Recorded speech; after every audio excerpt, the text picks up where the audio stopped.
So I'm going to mute you, Bishara. There you go.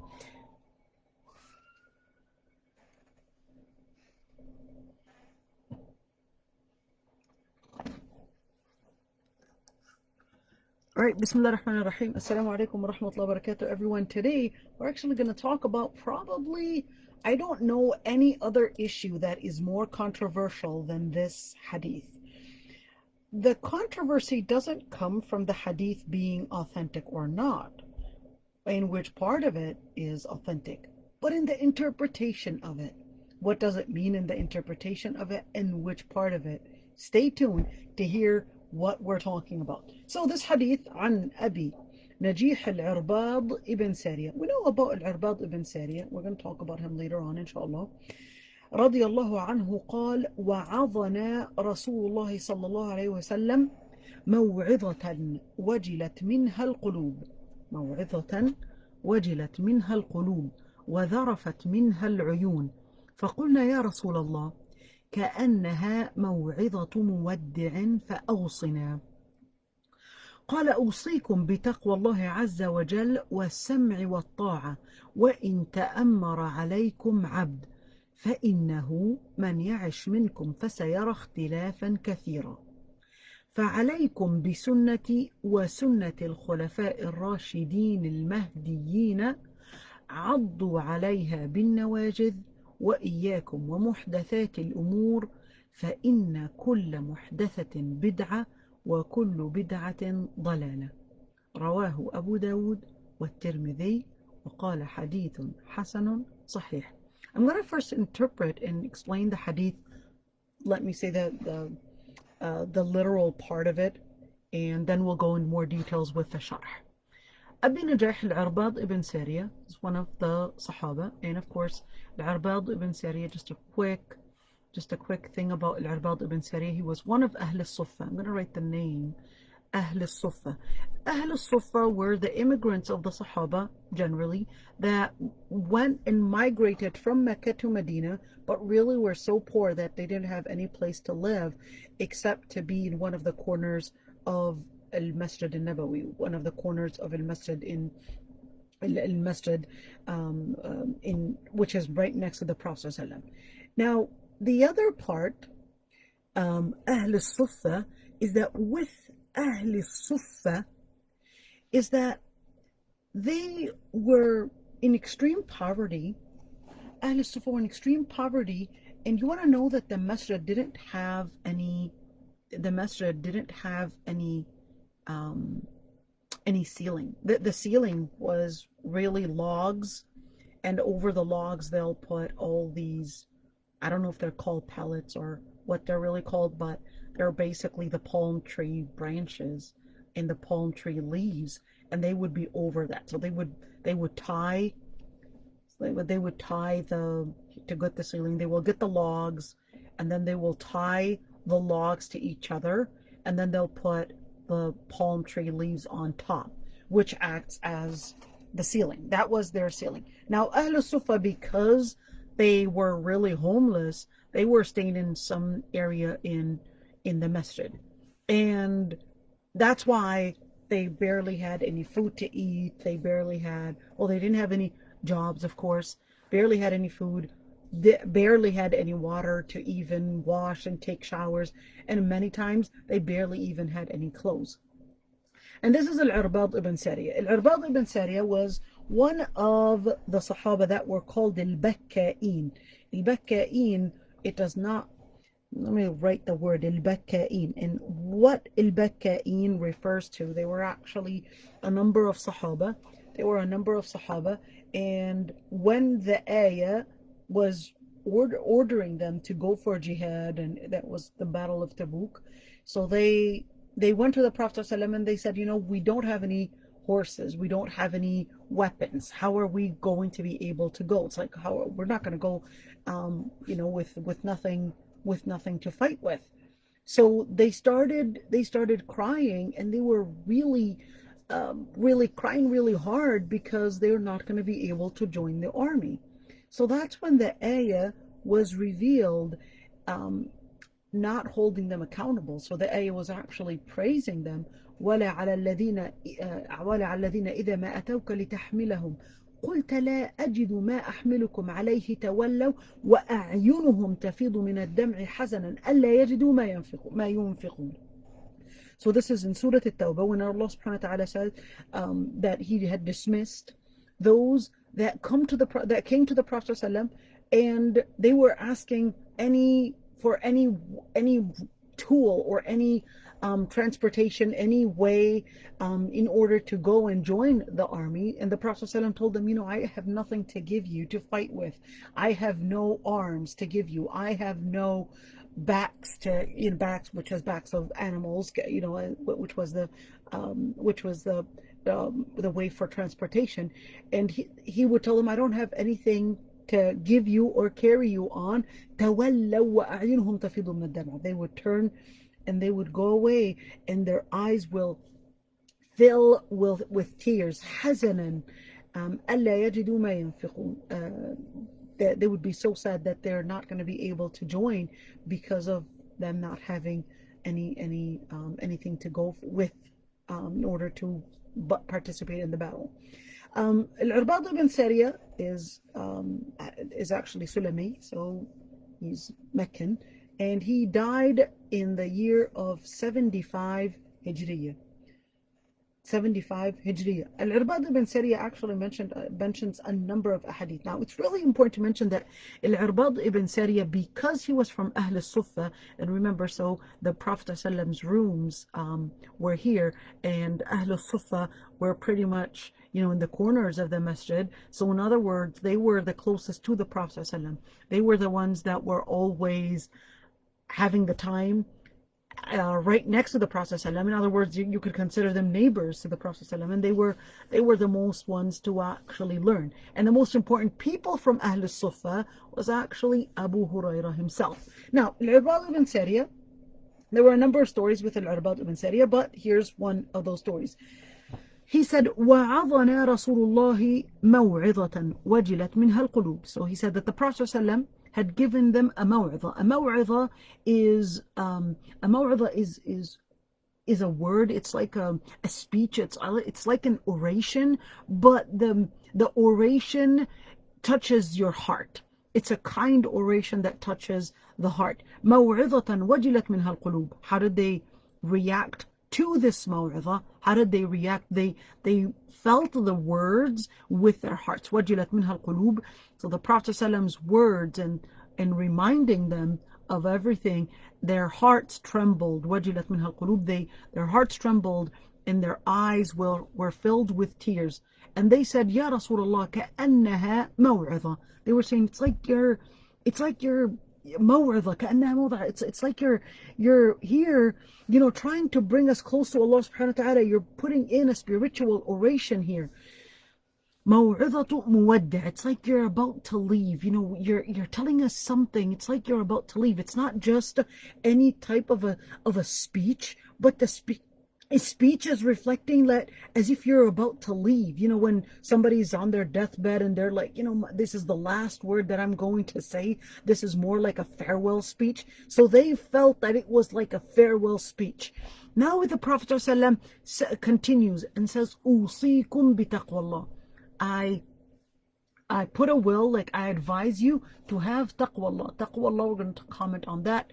Taqwa Allah is really when you have that deep connection with Allah subhanahu wa ta'ala, that you fear transgressing the limits.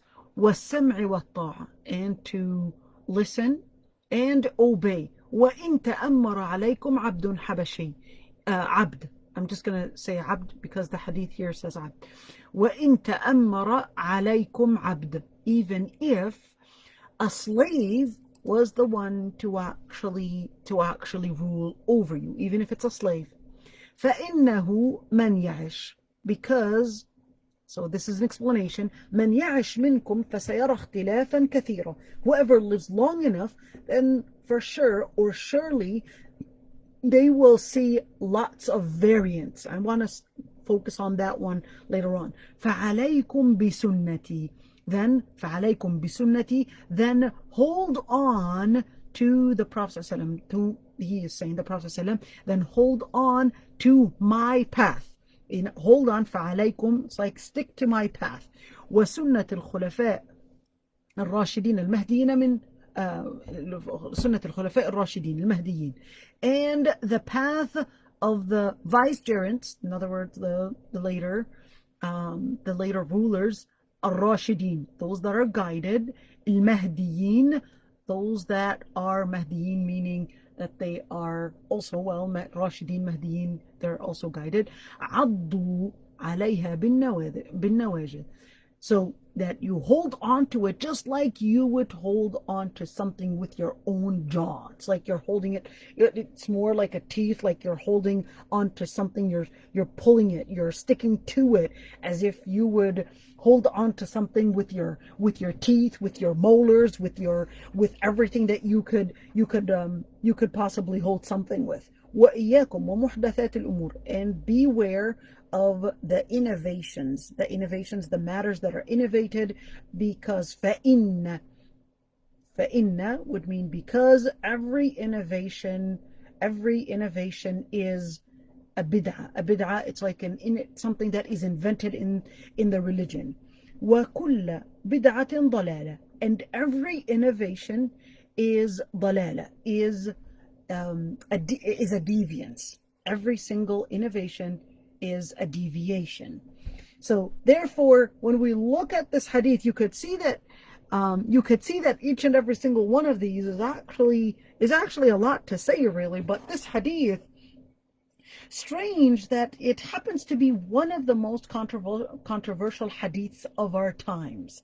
One of the most controversial hadiths in our times for many reasons. One, it is often used, this hadith is often used on the issues, do we regard the leaders that are right now, the leaders in the Muslim world, in the Arab world, you call it what you want, do we necessarily consider those as Muslim leaders? Do we necessarily follow those leaders? And if these are the leaders, then therefore should we actually obey them, even if, and what about that quote of the hadith where it actually says that even if they beat your backs and they take away your money, that you should just isma' wa tuti'a, that you would just obey and you would just do as they order you. So this is the controversy, because when we're looking at these quotes, are they misused, or how do we understand those in our times today, especially that politically speaking, a lot of the rulers today were actually assigned by the colonizing powers before. The colonizing powers, whether it's France in different countries, Syria or Lebanon or North Africa, or whether they were assigned by UK or whether assigned by the US right now. So we're looking at, are they necessarily legitimate leaders, or legitimate leaders means we have to obey them even if they do oppression. Is that necessarily the case? We're going to talk about that. I know everybody's like, what? What's going on? Or now what it means if we say that these people, we cannot go against them because of this hadith, in where, yes, you just have to obey an order, you can't object, you can't reject, you can't go in any revolution, because that is going to be a clear opposition against this legitimate ruler, quote unquote, and therefore you have went into a clear opposition and a clear transgression against the wording of the hadith, all right, against the wording of the hadith, and therefore you have committed a major sin. Now, here's one thing.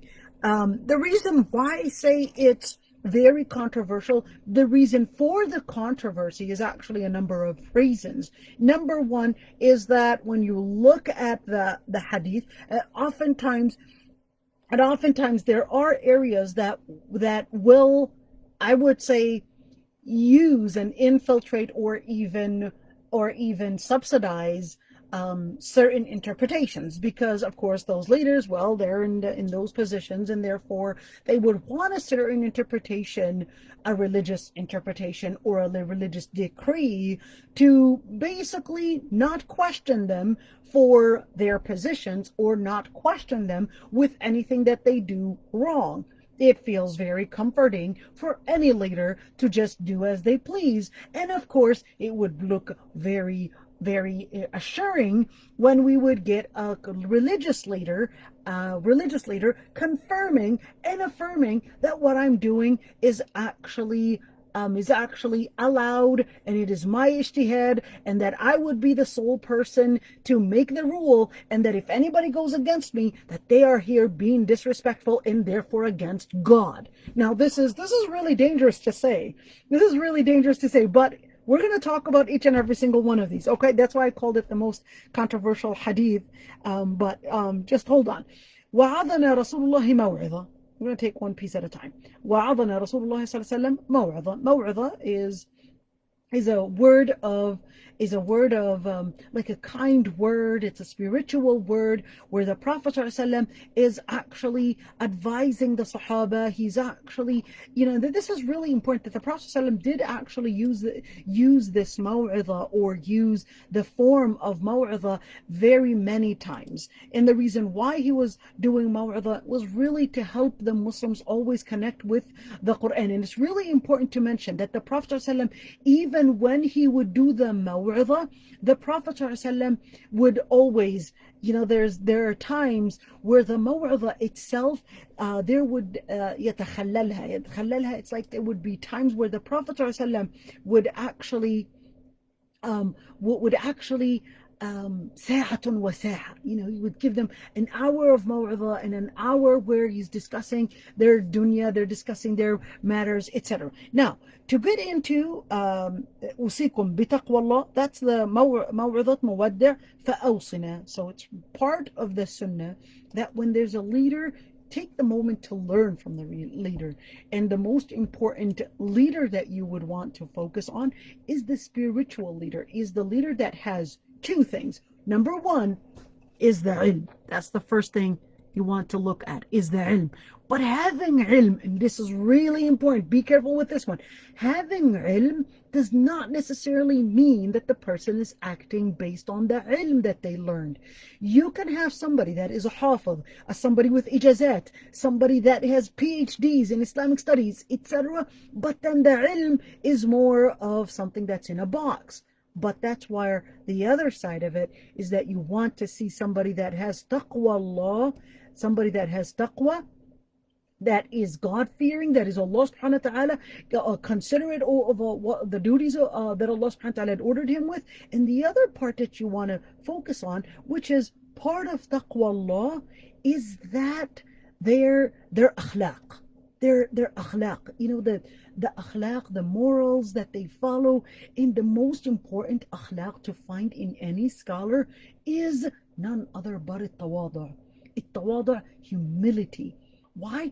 Because pride takes away, it takes away that arrogance, arrogance actually takes away any relationship between you and the person that you want to learn from. And subhanallah, al-qulub, our hearts, it's part of our nature, it's part of our fitrah, it's part of our instinct that we obey and we get closer to people when we feel that they're actually at the same level of us. They're at the same level, that's a tawada. And the other side is arrogance, in where people will, arrogance is when somebody actually makes you feel that you are less, that you know nothing, you are nothing no matter what, and it always, always trying to distance themselves away from you. And this is al-kibriya. This is al-kibriya. And Allah subhanahu wa ta'ala said in hadith al-Qudsi, al-kibriya uridai, that al-kibriya is actually Allah subhanahu wa ta'ala's garment. It's for Allah subhanahu wa ta'ala, but not for people. Kibriya Allah subhanahu wa ta'ala, the kibriya of Allah subhanahu wa ta'ala is actually honor for Allah subhanahu wa ta'ala. But a human kibriya, because of their weakness, is actually a very, what is the word that I could use, but it's a very bad manner, because you are overlooking your weaknesses, you're not aware of the wrong things that you have in you, and you only see the good things in you, and that's what's making you see through that egocentric lens. There's that, what Al-Ghazali calls it tadakhum fi mafhum al-dhat.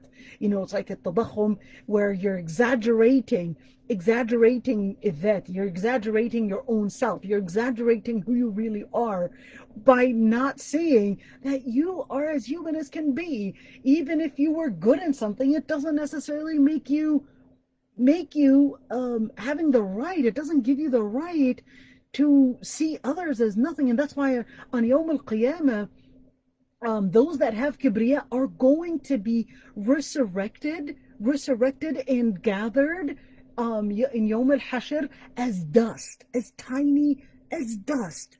Why? Because الجزاء من جنس العمل.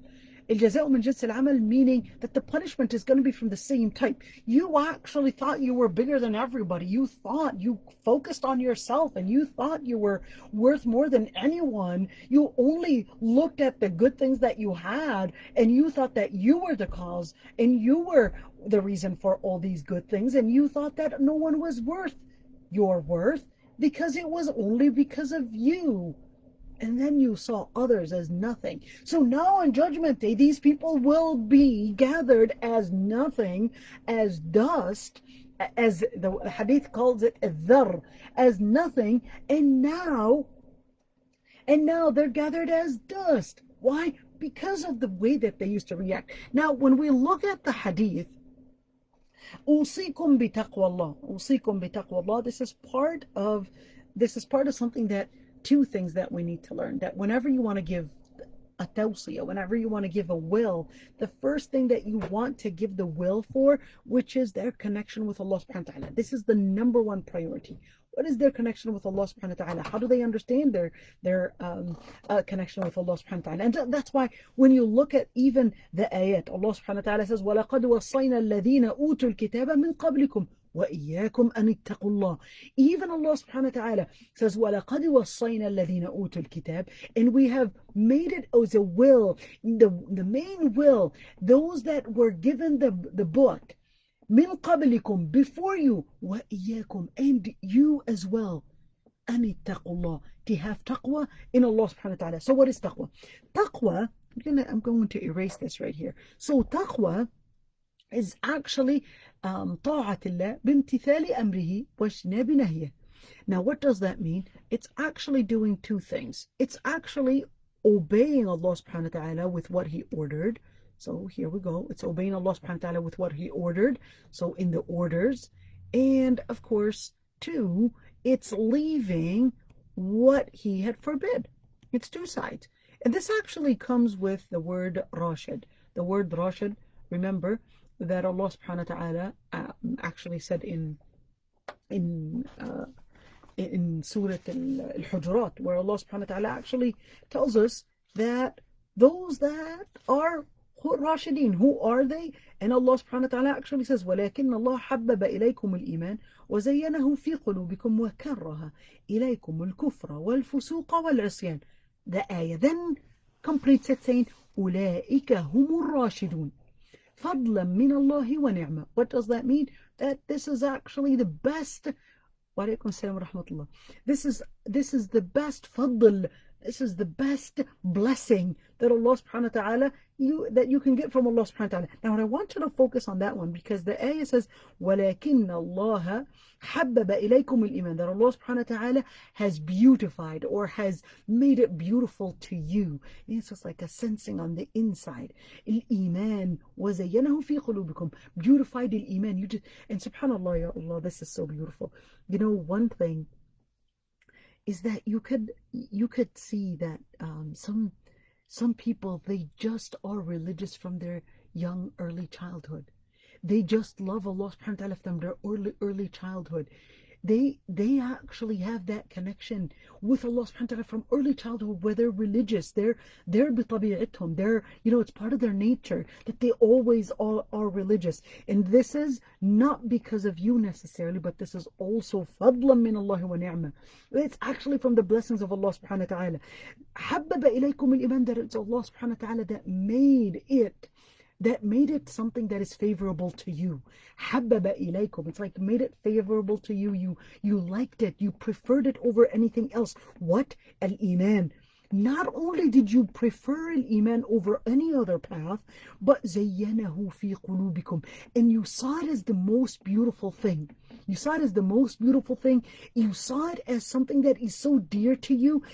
زينه is to beautify something. It's like it wasn't just mahbub, it wasn't just love to you, it wasn't just preferred, but زينه. It made it that this is the most beautiful way to do things.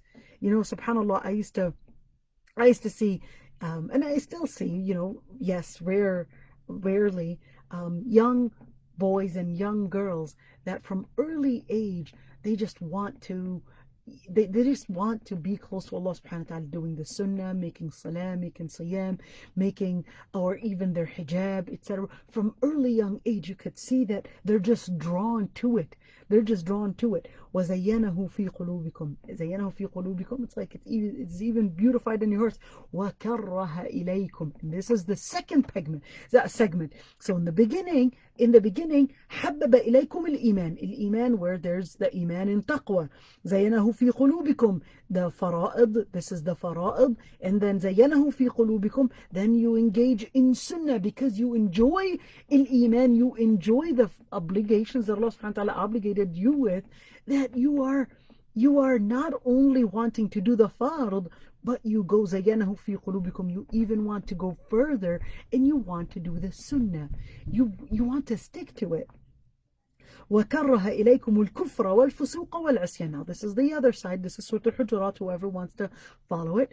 Surah Al-Hujurat, and then كَرَّهَ إِلَيْكُمُ الْكُفْرَ وَالْفُسُوقَ وَالْعِصْيَانَ. I want to write it right here so we could see it. So كَرَّهَ إِلَيْكُمْ الْكُفْرَ and al-fusuq and al-isyan. Sorry you guys for the bad handwriting. Alright, so كَرَّهَ إِلَيْكُمُ الْكُفْرَ. Al-kufr is the opposite of iman, which is the ayah, what the ayah was bringing. Al-kufr is the opposite of iman. So Allah subhanahu wa ta'ala made you hate kufr, made those people that are rashideen hate kufr. They just can't stand it. And then al-fusuq is more in action, in where they're liking to do the haram things. They're finding enjoyment. They're doing it publicly. They don't even feel the remorse. They don't even feel the guilt to not do the wrong thing. Al-isyan, that's in private, where يكره إليكم الكفر والفسوق والعصيان. So the fusuq is when somebody is okay and publicly doing haram things. They've gotten so used to it that they're publicly engaging in it, and they don't even feel bad about it. They don't even feel guilty about it. Al-asyan, on the other hand, is more doing a sin, but you're covering it. There's a transgression. You're trying to cover that sin. You're not doing it publicly, but you're still doing it. But here Allah subhanahu wa ta'ala actually says, for Rashideen, they don't engage not in kufr, and not in fusuq, so not in public misbehavior, and not in private misbehavior, or public transgression and private transgression. أُولَٰئِكَ هُمُ الرَّاشِدُونَ. Those are Rashideen, where you could see, Ya Allah, it's so beautiful that may Allah subhanahu wa ta'ala make us from those. Ameen Ya Rabbi. It's so beautiful when we actually look at, well, what makes it taqwa? It's actually those two sides. In where, some scholars actually says, أَن تَعْبُدَ اللَّهَ عَلَى نُورٍ مِّنَ اللَّهِ. That it's worshipping Allah subhanahu wa ta'ala from the light of Allah subhanahu wa ta'ala. تَرْجُو ثَوَابَ اللَّهِ. That you even تَرْجُو ثَوَابَ اللَّهِ, that you wish and you hope for the reward from Allah subhanahu wa ta'ala. وَأَن تَتْرُكَ مَا حَرَّمَ اللَّهِ. This is the definition of taqwa again.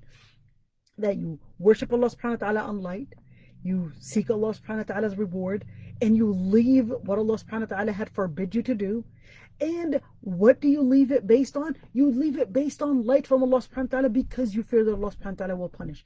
And of course, there were some scholars that actually said خلي ذنوب صغيرها وكبيرها ذاك التقى واعمل كماش فوق أرض الشوك يحذر من يرى لا تحقرن صغيرة إن الجبال من الحصى. خلي ذنوب صغيرها. I'm gonna explain and interpret that poem. خلي ذنوب صغيرها وكبيرها ذاك التقى. It's like leave the small and the big, the small and the major, the minor and the major sins. That is the definition of taqwa. واعمل كماش فوق أرض الشوك يحذر من يرى. And walk as if you're walking on a land that is filled with thorns and you're afraid to step on any of those thorns.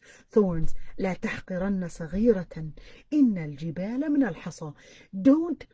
Don't consider any transgression as trivial because the mountains are accumulated of small pebbles. In other words, don't necessarily think that that's not a big deal. It's okay. Remember, small pebbles make a whole mountain. So here, أوصيكم بتقوى الله عز وجل والسمع والطاعة. Now we go into the controversial part. والسمع والطاعة وإن تأمر عليكم عبد. So here's one thing. السمع والطاعة. Of course, we got that from the hadith or from the ayah where Allah subhanahu wa ta'ala actually orders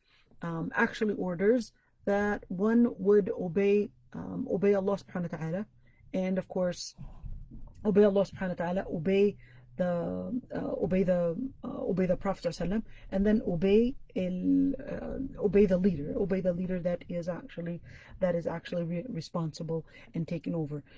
So أطيعوا الله وأطيعوا الرسول وأولي الأمر منكم. This is actually straightforward, going with the ayah. So أطيعوا الله, or obey Allah subhanahu wa ta'ala, أطيعوا الرسول, and obey the Prophet himself, and وأولي الأمر منكم, and تقديرها وأطيعوا أولي الأمر منكم. وأولي الأمر منكم, meaning those that are أولي الأمر. Now this is a really important word that I would like to use, أولي الأمر. So أولي الأمر would mean the leaders, but what leaders are we talking about is the question. So now here it actually goes farther and says وَإِن تَأَمَّرَ عَلَيْكُمْ عَبْدٌ, even if the one that was leading you is actually a slave. And this did happen before in history, in where we did have a number of different leaders, even during the time of Umar ibn Khattab, when they suggested that one of the people in Mecca to be the leader, and he said, I don't even know who this person is, and they said, oh, this is actually a slave. And then Umar ibn Khattab responding, no, subhanallah, how Iman raises people and puts people down based on their Iman. Now here, ta'ammara alaykum abd, scholars actually had a number of differences of opinions here. Number one, ta'ammara alaykum abd, and when we talk about abd, does that mean that this is speaking about the issue of Khalifa, for example? And here's the thing, is that most scholars, majority, and some scholars said it was a consensus, they considered that the Khalifa cannot be but Qurashi, but a person from Quraysh. Some scholars, they regarded that, and especially Khawarij, they regarded that no, he doesn't have to be from Quraysh. Same thing with Ibn Khaldun. He also, although not a faqih, Ibn Khaldun, but regarded that that he doesn't have to be from Quraysh. Now, where did they get that opinion from? Well, they said ta'ammara alaykum abd. So they said, here it is. It didn't necessarily say that he has to be from Quraysh. So what about the leaders that we have today? Now here we go into the other segment of it. Now, when you look at, you know what? I'm going to continue, and then we'll continue, and then we'll get to that point. فَإِنَّهُ مَنْ يَعِشْ مِنْكُمْ, because whoever lives long enough, and this is actually reminding me of the hadith that was narrated in the Rawi of the hadith is actually Adi ibn Hatim. That other and the Prophet ﷺ actually told him that هل رأيت الحيرة? Did you see الحيرة? الحيرة is a city between, well, yeah, in Iraq. And he said no. And then he tells him, if you live long enough, this is what's going to happen. So he did actually mention a number of things, but then he also, فَإِنَّهُ مَنْ يَعِشْ, here's that same idea, in where if you live long enough, فَسَيَرَى اخْتِلَافًا كَثِيرًا, you will actually see lots of variants. Now, variant on what? This is actually reminding me of the hadith where the Prophet ﷺ on Judgment Day will be giving the water from al-Hawd, from the pool, which is the pool that is connected all the way to Jannah from al-Kawthar, and the Prophet ﷺ will be giving the people some water to drink, and then people will approach to drink, but then the malaika will prevent those people from drinking. And the reason why is that the Prophet ﷺ would be told, because you don't know what they have done after you. In other words, they have really changed and they have gone off the path of Islam. فَسَيَرَى اخْتِلَافًا كَثِيرًا. And this is really important. There's actually another hadith where خَيْرُ الْقُرُونِ قَرْنِي, the best of the centuries is actually the first century, which is the first century during the time of the Sahaba, and then the century of the Tabi'een, then the ones that come after them, meaning the second generation after the Sahaba, which are Tabi'een, then the one after it, and then it gets worse century by century. And this is why when we're looking for فَإِنَّهُ مَنْ يَعِشْ مِنْكُمْ فَسَيَرَى اخْتِلَافًا كَثِيرًا, meaning the longer you live, the more you'll be able to recognize, you'll be able to notice how distant people have gone away from the path and the way of the Prophet ﷺ. In other words, by not the standard of the Prophet ﷺ will be reinterpreted, and people will find different ways to practice Islam, and they will still call it Islam. And here, فَسَيَرَى اخْتِلَافًا كَثِيرًا, you'll see a lot of changes, a lot of variants. It's not what the Prophet ﷺ was on. فَعَلَيْكُمْ بِسُنَّتِي, then stick on and hold on. In other words, well, this is really important to mention, because remember, let's look at the semicolon right here, in where, yes, because you're going to see a lot of variants, how to protect yourself from those distances away from the path of the Prophet ﷺ. So the Prophet ﷺ says, فَعَلَيْكُمْ. Now that fat right there is giving us, well, therefore, this is what you need to do. فَعَلَيْكُمْ, alaykum is like, giving you an order. Then hold on, stick to bisunnati, meaning the Prophet ﷺ's path. So the first thing, bisunnati. Now what does it mean, bisunnati? The word sunnah literally means path. The word sunnah, so when we talk about sunnah, this is not necessarily talking about something that is an extra credit to do in Islam, kind of like, fasting Mondays and Thursdays. But this is actually talking about a path. This is talking about how somebody might do something. So if you just have a habit of probably, entering the garage and entering, and I don't know, leaving your ignition key in your car, which I would find strange if somebody, especially if they had kids, to do. But if this was your sunnah, this was just your habit, that would be a sunnah. That would be your sunnah. All right. Now, sunnati here, meaning the Prophet ﷺ's path, the Prophet ﷺ's standards, the Prophet ﷺ's tariqah, the way that he was actually doing things. In other words, what? The sunnah, meaning, one, the way the Prophet ﷺ interpreted Islam. So here, number one is that the way the Prophet ﷺ interpreted Islam. So here, I'm going to just write it. Interpreted Islam, whether from the Quran or whether we're talking about the Sunnah, meaning the practice that he had done. Like what? For example, the Prophet ﷺ actually says, "Sallu kama ra'aytumuni usalli." pray as you see me praying. And we know that the ayat numerous times, أطيعوا الله أطيعوا الرسول وأطيعوا الرسول, and numerous ayat were actually considering that obeying the Prophet ﷺ is part of obeying Allah subhanahu wa ta'ala, that they're not to be separated. Now here, فَعَلَيْكُمْ بِسُنَّتِي, meaning that you should hold on to the sunnah and not engage in what might be different than what the Prophet ﷺ had actually set as a paradigm, had actually set as the standard that people will follow. So why? And that's why the Prophet ﷺ says, فَعَلَيْكُمْ. It's like, don't engage in what is different than what the Prophet ﷺ had taught, what the principles that the Prophet ﷺ and the prophets had taught, as we know, based on the Quran and Sunnah. So then what? Well, the Sunnah of the Prophet ﷺ is one piece of it, but the second piece of it is Sunnat al-Khulafa al-Rashidin al-Mahdiyin. Now, what does that mean? I want you to, this is really important, because when we're talking about Sunnah, another Sunnah, this is another piece of it. So the first piece is the piece of following the Prophet ﷺ. But then there's literally, in order to follow the second piece, which is al-Khulafa al-Rashidin. Khulafa al-Rashidin, which are the four Khulafa. Abu Bakr as-Siddiq, let me write their names. The first one was Abu Bakr as-Siddiq. The second one was Umar ibn al-Khattab. The third one was Uthman bin Affan. And the fourth one was Ali ibn Abi Talib.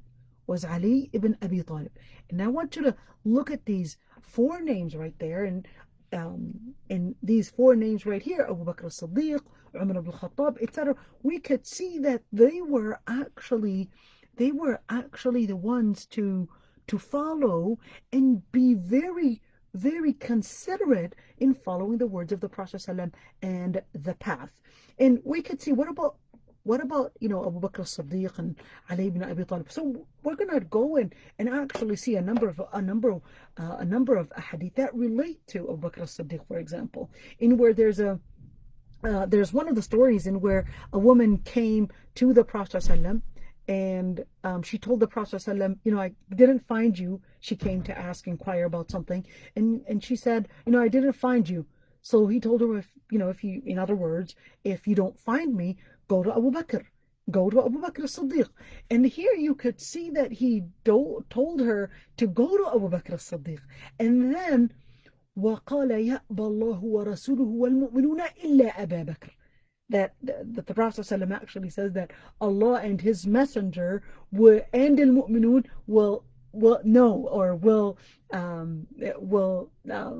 how do we say it? يَأْبَى إِلَّا أَبَا بَكْرٍ. It's like, we will only insist that it would be Abu Bakr after that. And the Prophet ﷺ did actually have Abu Bakr as-Siddiq be the one to pray while he was during the end of his times. And that was giving us that hint that the Prophet ﷺ was putting Abu Bakr as-Siddiq as prior and one of the major leaders to be even after his death. Now that's why even the Prophet ﷺ, during the time of Hajj, the 9th year Hijrah, the Prophet ﷺ actually put him to be the leader to take the Muslims to Hajj. Now you could see that the Prophet ﷺ was actually putting forward Abu Bakr as-Siddiq. Later, Umar ibn al-Khattab, after Abu Bakr as-Siddiq actually came Umar ibn al-Khattab, and Umar ibn al-Khattab, of course, was one of the main leaders in where there's a hadith that Hudayfa ibn al-Yaman actually said that the Prophet ﷺ had said that there would be those fitan, and Umar ibn al-Khattab is actually the door to those fitan. Then Umar ibn al-Khattab didn't really know, so he inquired from Hudayfa ibn al-Yaman. Now, why Hudayfa ibn al-Yaman? Because Hudayfa ibn my son is sitting next to me, and I said Hudayfa ibn al-Yaman, and my son's name is Hudayfa. So I said Hudayfa ibn al-Yaman. He looked at me and pointed, like, is that me? He was so happy. He's like, are you talking about me now? Hudayfa ibn al-Yaman. So, sorry you guys, it was funny how my son is like, is that me? Into Hudayfa? All right, now, Umar ibn Khattab said, or inquired from Hudayfa ibn al-Yaman, he said, will the door break or will it actually get open? And he said it will break. And then he said, then it will never close. And he knew that the fitan after the fitan and the different deceiving eras are going to be coming after Umar ibn al-Khattab and so forth. Now, I don't want to stay too long about that.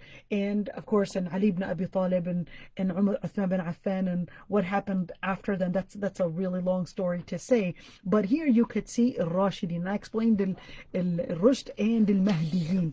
Mahdiyin, those that are guided. The word guided, yeah, may Allah subhanahu wa ta'ala make him like Hudayfa. Ul Ameen. Ameen, good. And the other part, of course, Al-Mahdiyin, meaning here the Prophet ﷺ is confirming that they are guided, that they're guided by Allah subhanahu wa ta'ala. عَضُّوا عَلَيْهَا بِالنَّوَاجِدِ. They were holding on to the sunnah of the Prophet ﷺ.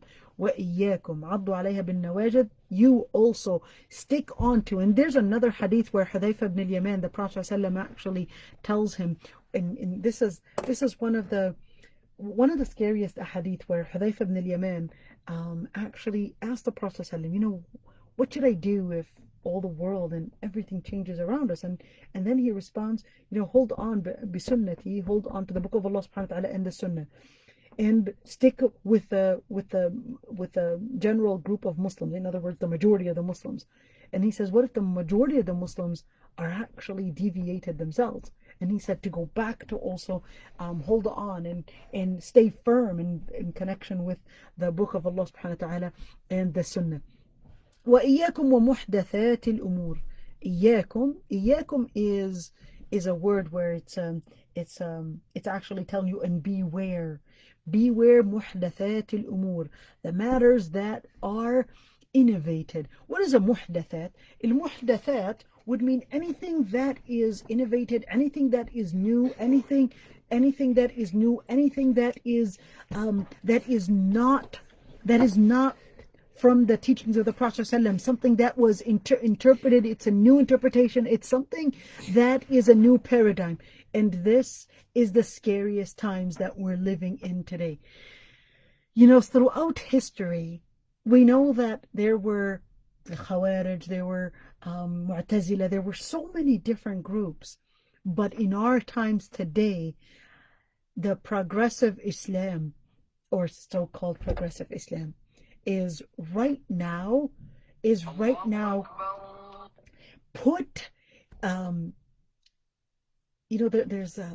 zukhruf al-qawl, there's that zukhruf al-qawl, in where, without us realizing, the fitna that we're living in today is that the wronghood is actually given a position, it's actually given a degree, it's actually introduced to people as if it was intelligence.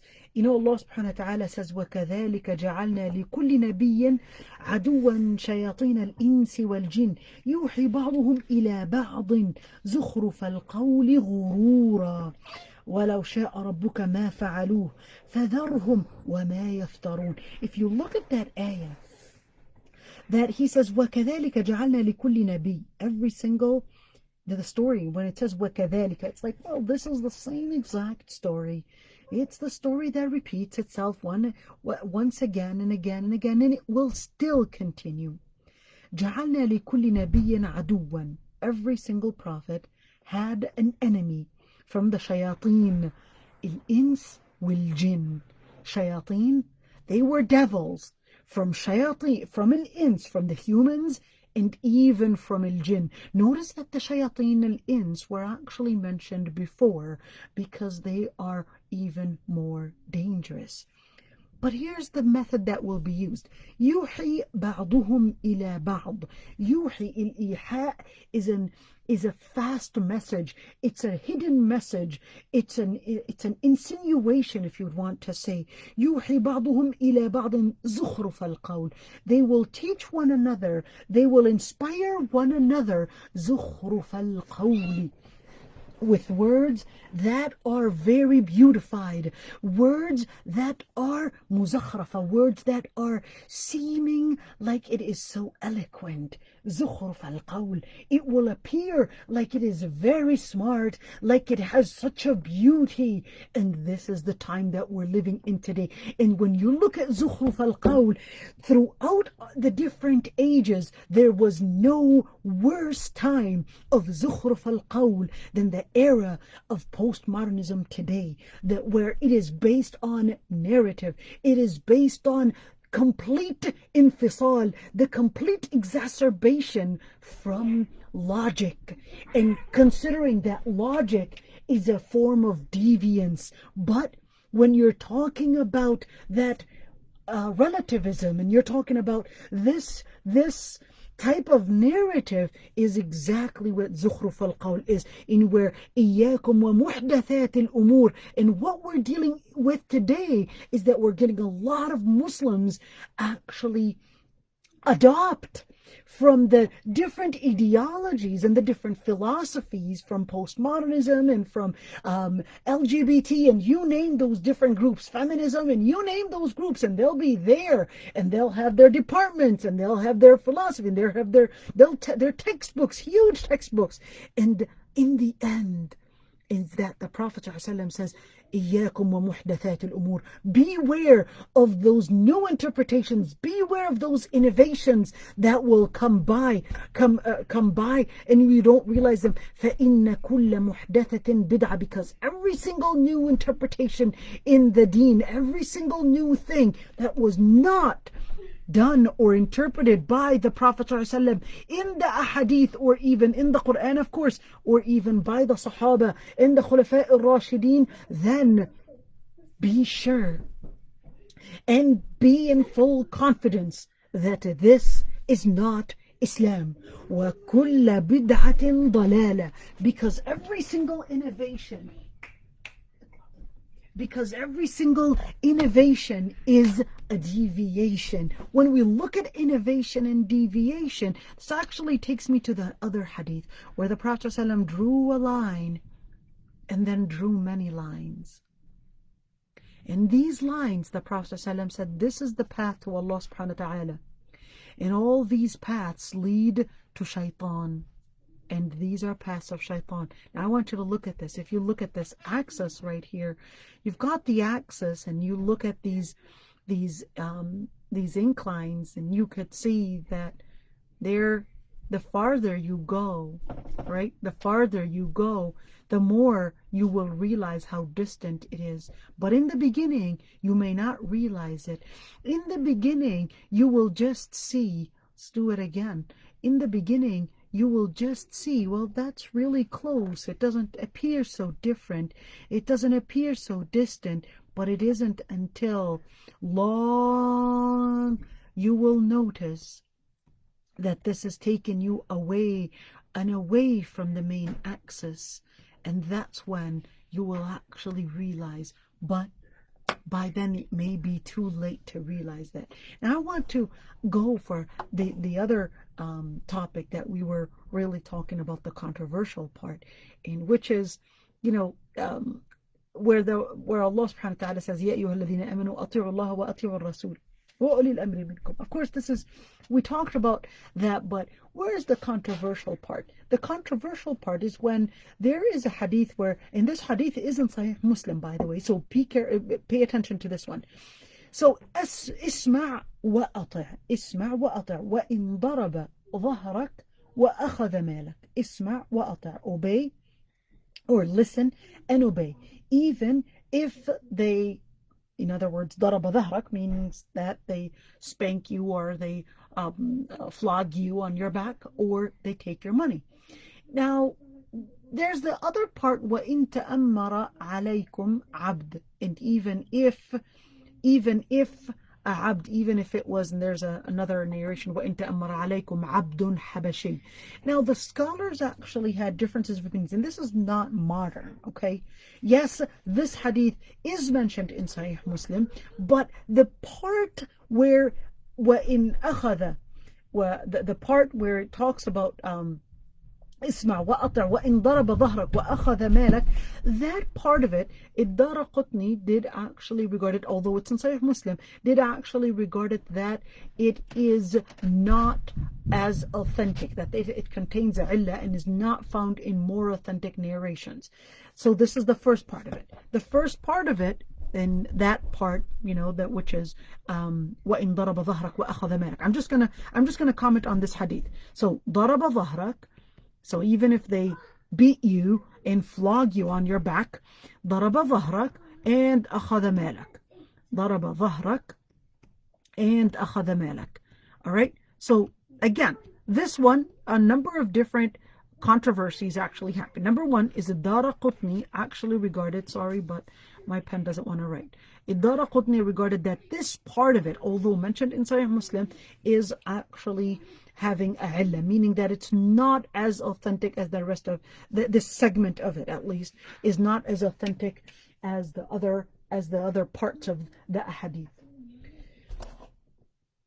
Now the other part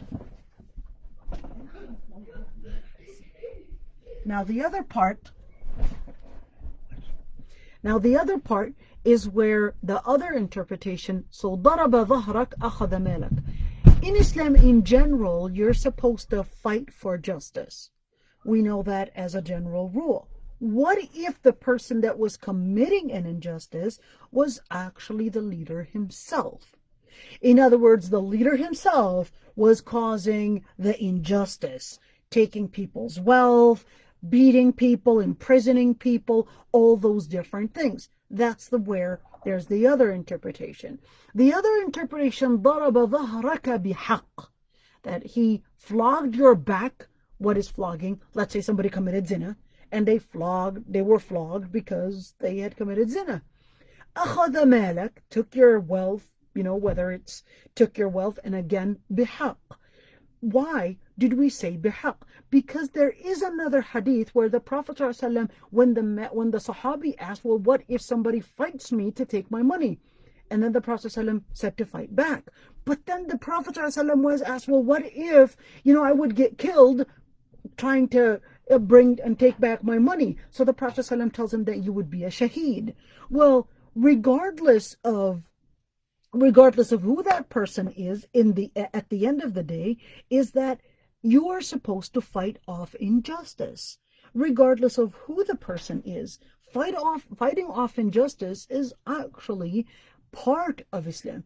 And that's where this different stories of the different stories in Islamic history we would be told how many of those leaders, and I'm talking about here ulama, would actually stand against the scholars, just like Imam Malik was flogged and his hands were his arms were disclosed because of all the beating that he got, and he did not necessarily succumb to those leaders and what the political leader wanted him to say.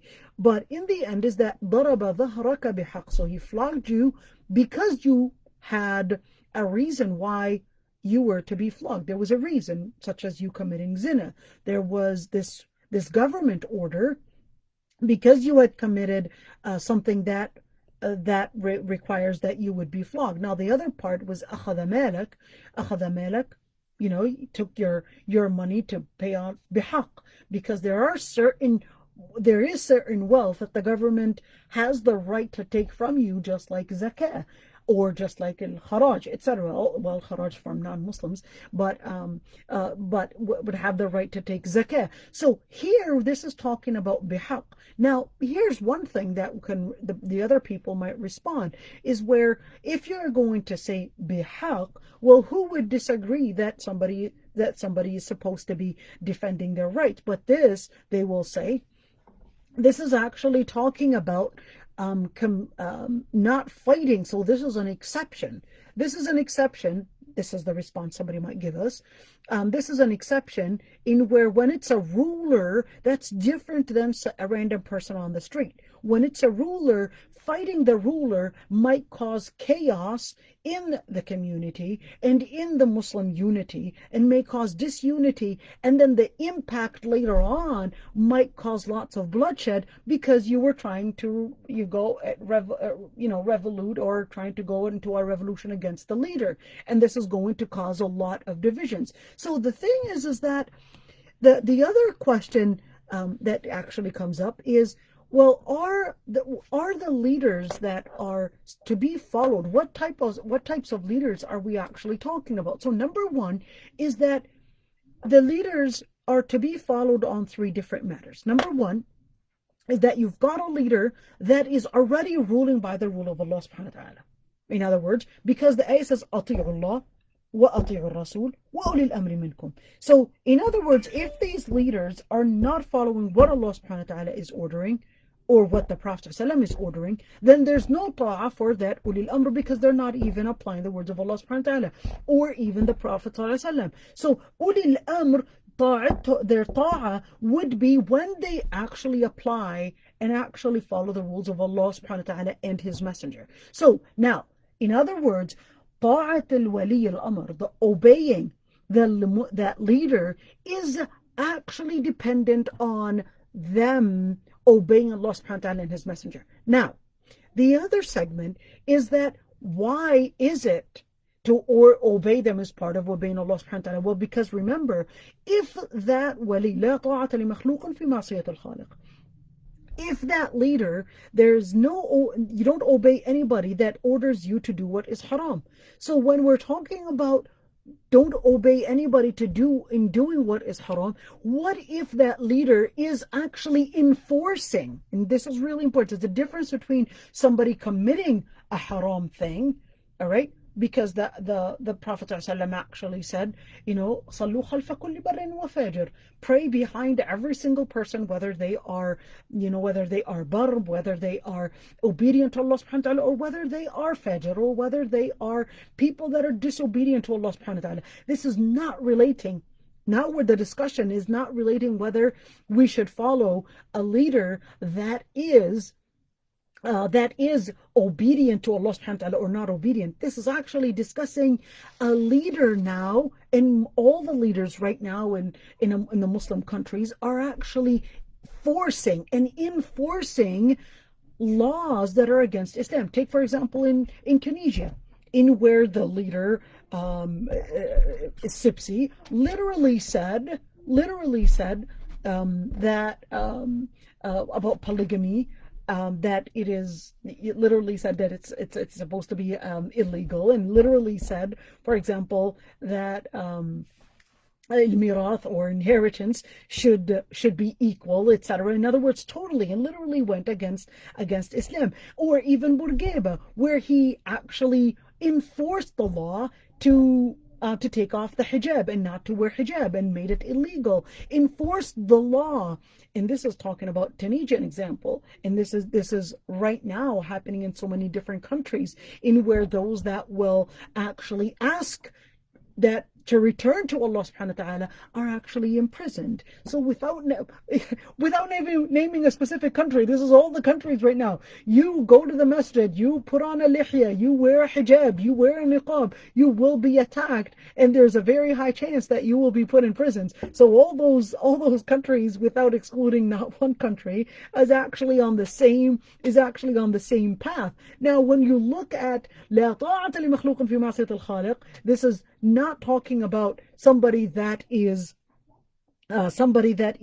here not practicing Islam. This is actually the hadith that we're talking about right now, is that ta'ammara alaykum abd. This, if the person is actually obeying Allah subhanahu wa ta'ala, in other words, ordering in the general rules of Allah subhanahu wa ta'ala, in the general obedience of Allah subhanahu wa ta'ala. But if they actually go and actually wage a war on Islam, literally wage a war on Islam, then this is not even part of ulil amr. Anyways, you can call it takfir, you can call it whatever you want, but this is the reality that we even see in the ayat and the hadith. So because the general rule is that the ruler that we obey is the ruler that obeys Allah subhanahu wa ta'ala, not fights Islam, not fights Allah subhanahu wa ta'ala, and not fights the Prophet sallallahu. Because once the person is fighting Allah and fighting the Prophet sallallahu and fighting the Sharia and etc., then that's a kafir once and for all. This is unless they do tawbah, that's a different story. So there's really a lot to say. This is just, in brief, and I'm sure there are so many different questions. I could see that people are actually sending questions out there. So I'll see what so here, let's see. Ilm al-Kalam, people to reach the power in the big platform. Inshallah, this new and fake Islam will pass too. Well, it's good to be optimistic, but on the other hand, there are some deviations that were there throughout the Islamic history and are still today. Whether we're talking about al-Ismailiyya as an example, and you could see it's, and same thing when we're talking about al-Ahmadiyya or al-Qadiyaniyya, it was a deviation and it continued and it's growing and growing. So to actually be optimistic and say, oh, it'll be history is not that easy. We have to do our job. We have to do our job in bringing about that awareness. Let's see, point number 2. Isn't that also can be explained by using hadith that there's no obedience except if it be to Allah's laws? So I'm not sure what the word means, but so generally, in order to obey somebody, they have to basically start out, because طاعة ولي الأمر يا أيها الذين آمنوا أطيعوا الله وأطيعوا الرسول وأولي الأمر منكم. طاعة ولي الأمر is actually stemmed from the main concept of obeying Allah subhanahu wa ta'ala. So if the person is fighting Allah subhanahu wa ta'ala, then that's a munafiq, and that's a kafir. Or fighting the Prophet sallam, then that's a fighting Allah or the Prophet sallam is a munafiq right there. Here's another one. If we're supposed to follow the leader that follows Allah, what's the controversy? Oh, this is a long story, Aysha. If we're supposed to follow the leader, the controversy, the sad controversy, okay, is that you're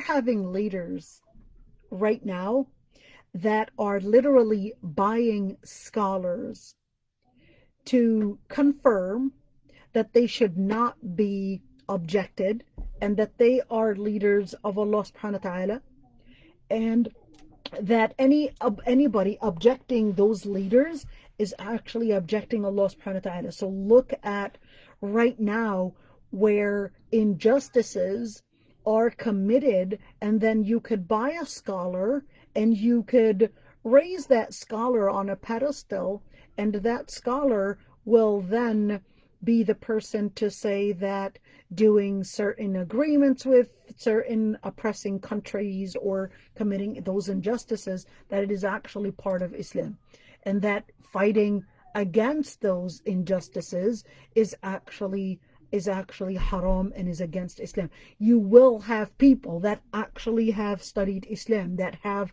ijazas, that have PhDs in Islamic studies, that will actually say that. And then they'll quote these hadith and quote these hadith and say, well, here's my evidence. And I'd like to explain it, that those evidences are really misunderstood. Those evidences are misunderstood. Are those hadith sahihah? Yes, but you're misunderstanding that hadith by actually saying that, yes, we still have to accept oppression.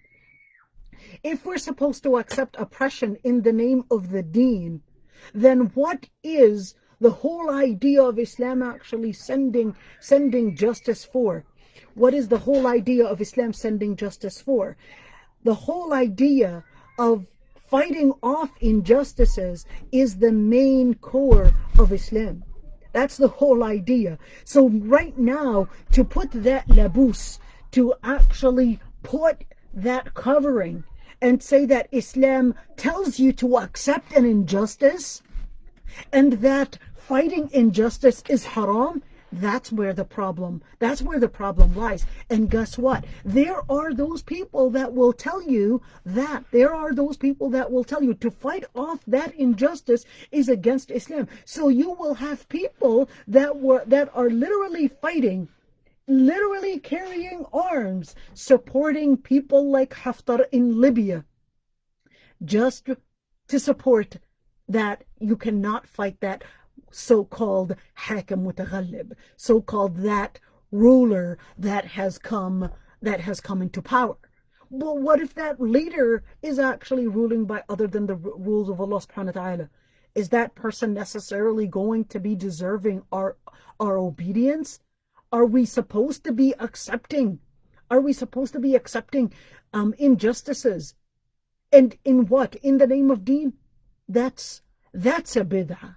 Now that is an innovation that we have to be aware of. Islam does not tell you to accept an injustice and just obey it, even if you are beaten, even if you are put in prisons, even if you are bulldozed and burned and all that, and say that that's an order from Allah.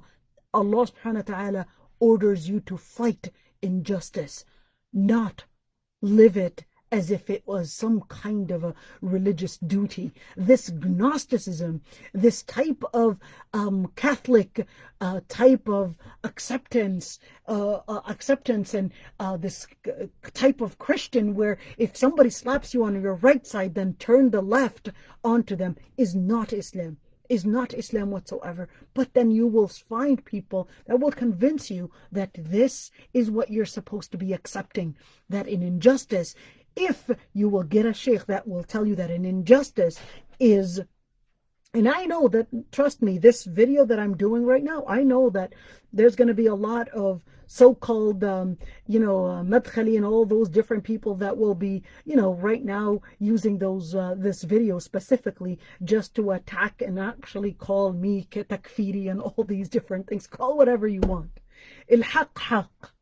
Truth is truth. Islam came to bring about justice, not to let people accept injustices, not to let people accept an injustice and accept injustices and live under injustices and then just say, Wallahi, in daraba dhahrak wa akhadha malak. Even if they beat your backs, and this is daraba dhahraka bihaq. If they did it bihaq, that if you were flogged, for example, because you committed a sin, and they took your wealth, for example, for zakah, because the leader had ordered an early zakah as an example, then this is bihaq. Don't go against them. But that's also speaking about the ruler that is ruling by Allah subhanahu wa ta'ala, not fighting Islam. So if you tell me to obey Sibsi and you tell me to obey Mahmoud Abbas, who's right now in Palestine wanting to implement by force CEDAW and what is right now, presented from the United Nations as if this was women's rights, when even the United States refused to actually implement the CEDAW. And you want, as Muslims, you want me to accept it as a law? La ilaha illallah. And you want me to say, oh yeah, this is the wali, this is the uli al-hakim al-shar'i, this is the wali al-hakim al-shar'i. This is a wrong interpretation. They really need to restudy the main legal maxim of Islam. The main legal maxim of Islam. Number one, hifd al-deen, to preserve the deen. Two, to preserve nafs, to preserve people's lives. But if that hakim had went and transgressed the limit in people's deen, in people's lives, in people's a'rad, in people's minds, in people's ilm, and attacked and imprisoned people, and even went against Islam, you want me to actually consider that, yeah, I have to accept it. What is leading to the situation that we're in is really those types of wrong fatwas, in where people are so in delusion where they think, yes, don't talk about the scholars, because Ibn Asakir said that luhum al-ulama'i masmuma. This is not a hadith. This is not an ayah. Luhum al-ulama'i, even if you want to accept it as, yes, luhum al-ulama'i masmuma, the flesh of the scholars is actually poisoned, therefore do not talk about them. But guess what? Isn't it considered even more sacred to kill innocent lives than actually the scholar himself. And talking about the scholar, if the scholar transgressed the limit, then that scholar should be corrected. We were never learned whatsoever in Islam that anybody is to be held sacred, but Allah subhanahu wa ta'ala and the Prophet ﷺ, but not any scholar. A scholar, when he goes wrong, he is to be corrected. He is to be corrected. We go back to Quran and Sunnah, and we go back to Aqwal al-Ulama, but we don't blind ourselves because he is a alim, and we say, Luhum al-Ulama'i masmuma. People's lives are actually considered, where the Prophet ﷺ actually said that even if every stone in the Kaaba was demolished, killing one innocent life is actually more sacred. This is what Islam calls for, to stand up for justice, not to accept injustice, and by the name of the deen, to let people be cowards to even say what is haqq. Allah yarda anku ya Rabbi. I know this is probably for some, this is, by the way, a whole dialogue, a whole discussion, and a whole controversy. But here I'm just making it short, and because I'm sure out there are going to be many people that are going to be hearing this discussion and getting lost. Well, what's going on? And you've got masajid right now split, and you've got people right now split. Now we have a duty to actually understand our deen, and understand the situation that we're living in, because you cannot practice justice, you can't implement justice if you don't know what an injustice is. There's no way. Your duty as a Muslim is to actually speak of the injustices and stop those injustices. But if you are giving that injustice a religious label that yes, you still have to be quiet about it, no, this is a leader, a political leader that does not want to be questioned. We have to question, and we have to stand up for injustices. Nas'al Allah as-salama, and nas'al Allah subhanahu wa ta'ala to make us for those that will hold strong and stay strong in saying what is haqq. And nas'al Allah subhanahu wa ta'ala to show us what is right as right, and keep us from those that follow righteousness, and make us from those that will implement haqq in their lives on a personal level and even on a community level. And jazakumullah khairan, everyone. If there's anybody that has any questions or even comments, go ahead. Thank you. Jazakallah khair for the class. Wa iyyakum. Allah yarda annik ahsan. Does anybody want to comment anything? Wa alaikum assalam. Huh? Does anybody want to, even angels ask, and these people are more arrogant. This is what Sister Zainab said. All right, so jazakumullah khairan, everyone. Assalamu alaikum wa rahmatullahi wa barakatuh. See you tomorrow for the tafsir.